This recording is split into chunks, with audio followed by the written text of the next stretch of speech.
என்னோட கள அரசியல் பயணம் உங்களோட ஆசீர்வாதத்தோட இங்கிருந்து தான் தொடங்குது.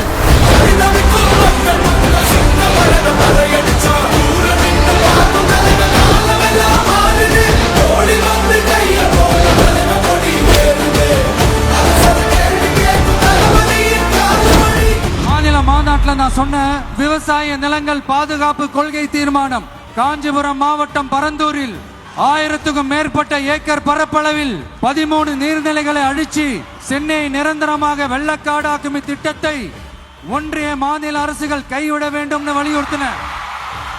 நான் இங்க வளர்ச்சிக்கு எதிரானவெல்லாம் கிடையாது. ஏர்போர்ட்டே வரக்கூடாதுன்னு நான் சொல்லல, இந்த இடத்துல வரக்கூடாதுன்னு நான் சொல்றேன். ஏகனாபுரம் ஊருக்குள்ள வந்து அந்த திடல்ல தான் உங்க எல்லாரையும் மீட் பண்ணணும்னு நினைச்சேன். ஆனா எனக்கு பர்மிஷன் கிடைக்கல. இங்கதான் பர்மிஷன் கொடுத்தாங்க. நான் ஏன் ஊருக்குள்ள வரணும்னு தடையின்னு எனக்கு தெரியல. உங்களுக்காகவும் உங்க ஊருக்காகவும் இனி உங்க வீட்டு பிள்ளையான நானும் தமிழக வெற்றி கழகத்தோட தோழர்களும் சட்டத்துக்கு உட்பட்டு எல்லா வழிகளிலும் உங்களோட உறுதி அளிப்பேன். மீண்டும் இதே ஊருக்கு உங்க ஏகனாபுரம் ஊருக்குள்ள நான் வரேன்.